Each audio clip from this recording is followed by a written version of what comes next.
Bonjour. Nous venons de diffuser une enquête de la rédaction d'Europe 1 qui a interrogé des associations engagées dans la lutte contre les violences faites aux femmes. Elles expriment une forte désillusion sur les résultats de votre action. Alors avant d'en parler, je vous propose d'écouter une féministe engagée, l'actrice Eva Darlan, qui vous met en cause. Elle est interrogée par Jeanne Bergaoui. Marlène Schiappa va à l'ONU et elle dit que la France est en tête de l'égalité et de la défense des femmes. Ce n'est pas vrai, c'est un mensonge. Les femmes continuent de mourir au même rythme. Nous sommes dans un état de désespoir. Les gouvernements précédents, au moins, ont parlé avec les associations, ont essayé de faire des mouvements, sont venus avec nous dans la rue, etc. Mais ce gouvernement-là, rien. Il n'y a pas d'espoir de changement. Vous comprenez sa colère ?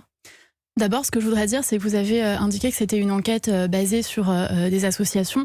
Je trouve formidable que des actrices s'engagent et Eva Darlan, en s'engageant pour le combat contre les violences envers les femmes, permet de le rendre visible, mais elle n'est pas la porte-parole des associations. Et ce qu'elle dit est faux, je suis navrée de le dire. C'est faux. Peut-être des choses qui pouvaient être vraies en début 2017. Nous sommes maintenant en 2019.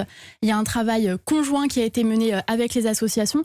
Et je me permets de le dire, mais dans le reportage dans lequel vous avez uniquement donné la parole à Eva Darlan et 2-3 personnes autour d'elle qui ne représentent pas les associations, il y a beaucoup d'erreurs factuelles, notamment sur les montants, notamment sur le contenu de mes discours. Je remercie Eva Darlan de mentionner que je suis allée à l'ONU, que j'ai pu présider un conseil de sécurité des Nations Unies sur la place des femmes dans les processus de paix, que j'ai pu également porter la voix de la France à 2 reprises pour des conventions mondiales des droits des femmes, et que la France va organiser sous l'égide de l'ONU en 2020 le grand forum mondial des femmes. Je termine, Pékin +25, qui a lieu une fois tous les 25 ans. Jamais, je n'ai dit qu'en France, nous étions en pointe sur la lutte contre les féminicides. Ce n'est pas le cas et je ne l'ai jamais dit à l'ONU. J'ai dit que nous étions en pointe sur la place des femmes dans la gouvernance des entreprises grâce à la loi Copé-Zimmermann, dont je n'ai pas la responsabilité, mais qui a permis de faire augmenter la place des femmes à la gouvernance des entreprises. J'invite chacun à retrouver mes discours à l'ONU pour vérifier cela. Ils sont disponibles en ligne. Bon, ces propos vous agacent manifestement.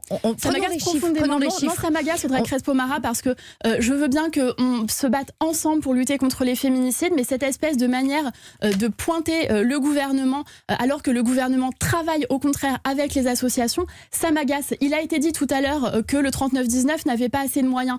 Nous sommes le premier gouvernement à avoir considérablement augmenté les moyens du 3919. Le premier. Ça n'a jamais été fait auparavant. Qu'est-ce que nous avons fait ? Nous avons dit au 3919, de quoi avez-vous besoin pour pouvoir prendre 100% des appels ? Parce que pour moi, il était insupportable que des femmes téléphonent et que ça sonne dans le vide.